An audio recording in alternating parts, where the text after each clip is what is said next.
Well, hey there, fellow parents. It's me again, Claire Hooper. I've got another video live for you, and it's based on another blog that I wrote. So if you are a reader out there, it's absolutely fine. You can check out the written version of it, but I think I always prefer a friendly face. I don't know about you. But this was, I suppose, the basis of why I started writing blogs. It's just a general gathered wisdom. So this one's a little bit more general. It's not specific to anything. It's just what helped me looking back on my mum journey. I've got a 16-year-old, 14-year-old and a 10-year-old at home, and just some of the things, because I think for some people parenting looks like it comes naturally, but it did not come naturally for me. I felt incompetent for so many of the early years and really ill-equipped. Like, would somebody just give me it's like flat pack furniture? I hoped that when the midwife gave me this bundle that maybe she would give me at the same time like an IKEA manual to work out how to put it together. But who knows? That's not the way kids come. They come like as with nothing. And I mean, how rude to start parenting without having to be able to practice before you get there. But we all know that that is what it's like if you are a parent or if you are a budding parent. There's no way of practicing. You just have to learn what you need when you need to learn it. So hopefully this is one of those little eclectic 7 tips on how to go on that journey. And that is my first one, because I would say to you, it is a journey. You don't end where you start. You actually grow old with your kids together. So I can honestly say that 16 years in, I'm a better parent today than I was 16 years ago. And I just want to encourage you that you just get to I suppose, go on that journey with your kids. It's absolutely amazing, and it really helps them and helps you to know, if you know that tomorrow's a new day. Well, heck, now's a new time. If you're in the middle of something now, it's okay for you to pause and change the way that you're doing something to put it right. But you can check out my old video for a bit more tips on that. Number 2, take and store all the wisdom that you can.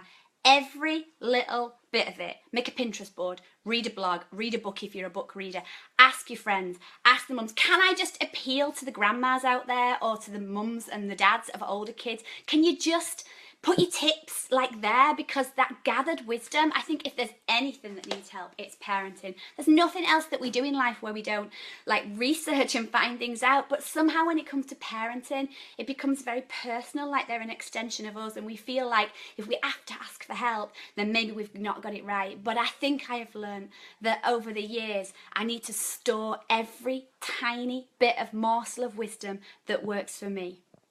So number 3, take time to listen. This has been really helpful for me, to actively listen. Not just, I suppose, listen to what they're saying, but listen to the meaning behind what they're saying. The angry child isn't always an angry child. Sometimes they need the toilet. Sometimes they're just deeply hurt by something. Maybe the whingy child isn't actually just being annoying for the day. Maybe they need something. Maybe their needs aren't being met. So I just think that if that will really help you, if you can learn to actively listen, not just listen, it has saved my days when I can just pause and go, what is actually going on right now? Is it what they're telling me is going on, or is it something more? Number 4, this is a quick one, okay? So number 4, never underestimate how different your kids are from you. Although you might want to parent in one particular style because it works for you, your kids are so different. Each one of them has different needs. They have different learning styles. They have different love languages. They have different gifts and abilities and talents, and they learn in different ways. And if you are stuck at home and you cannot work it out, let me I suppose throw it out there to you. Why don't you just ask somebody else that knows them really well? Teachers are a brilliant source of information for you about your kids. They spend hours with them sometimes, at some times of their life, more time than you spend with them because of your busy life. Maybe you've got a caregiver or a childminder or a nursery or a parent that's looking at your parents looking after your kids. Ask them and say, what do you think makes my child tick? What do you think works when you help them? Because I don't know what about you, I find that when I drop my kids off at somebody else's house, sometimes they behave themselves in better than they did for me, and I wonder, what are you doing differently than I'm doing for my child? And so that is it, the active listening, switching on the internal ears, not just the external ears. So number 5, set them up to win. Don't be afraid of challenges and obstacles that your children face. sometimes they go through things and they come out the other side better people. I don't know about you, but I look back and I have a history that's shaped me as a person, and our kids are the same.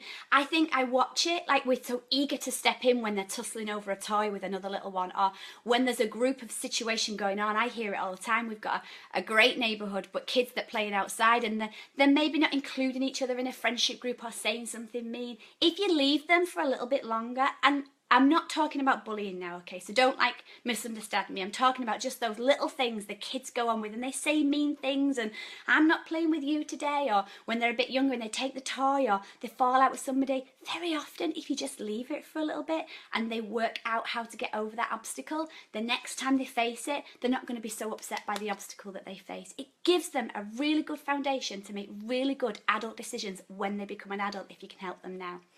Number 6. Set them up to win. I really believe as soon as a child can do something, they should do something. If they can help you with the laundry, let them do their own laundry. My kids have been changing their own beds since they were about 4 years old, putting duvet covers on, putting pillowcases on. They have been helping with polishing their own shoes, filling their own lunch boxes, things that they can do even from a very early age, tying their shoelaces. There's so many of those things now as busy parents, because actually both mum and dad are very often working, or there's only mum at home, or there's only dad at home. We try and do it all for them, and we've kind of lost the art of allowing our kids to learn really useful skills and independent thinking. Those skills that they learn doing those things for themselves are some of the things that help them think independently as they grow into being a tween and a teen and an adult. You know, we're losing that. There's so many studies that are being done to show that there is a younger adult generation that are coming through, that because we are helicopter parenting and hovering over our kids, we're not setting them up to win, to be able to make independent decisions. We can just start like little things like tying shoelaces, walking to school at an age appropriate age, making their own orders, taking their pocket money and going to the corner shop. Some things in some areas, you don't have to be dangerous. I'm not saying that, but I'm talking about allowing them to make decisions that help give them the confidence to make decisions when they're on their own. If we constantly make decisions for them, when they're in situations when they're on their own, they won't know how to make decisions that are for the good. They will struggle to respond, and their indecision will keep them from being able to sometimes make good decisions, and that's where you find things go a little bit wrong, a little bit pear-shaped. So number 7, this is my final tip. I released myself a long time ago for being the person that has to provide their happiness. I am not Disneyland. This is not Disneyland, this house. And my middle name is not Mickey Mouse. I can give them plenty of things. I can give them love. I can give them affection. I can give them attention. I can create an environment, and you can create an environment where your kids can thrive. But happiness is an inside job. And if everything you do is from the motivation of wanting to make sure they're happy, keep them happy, are they going to be happy? Are they going to be happy in life? You will never meet that goal. So release yourself from being Disneyland. Just enjoy your family and enjoy the things that you can do for them.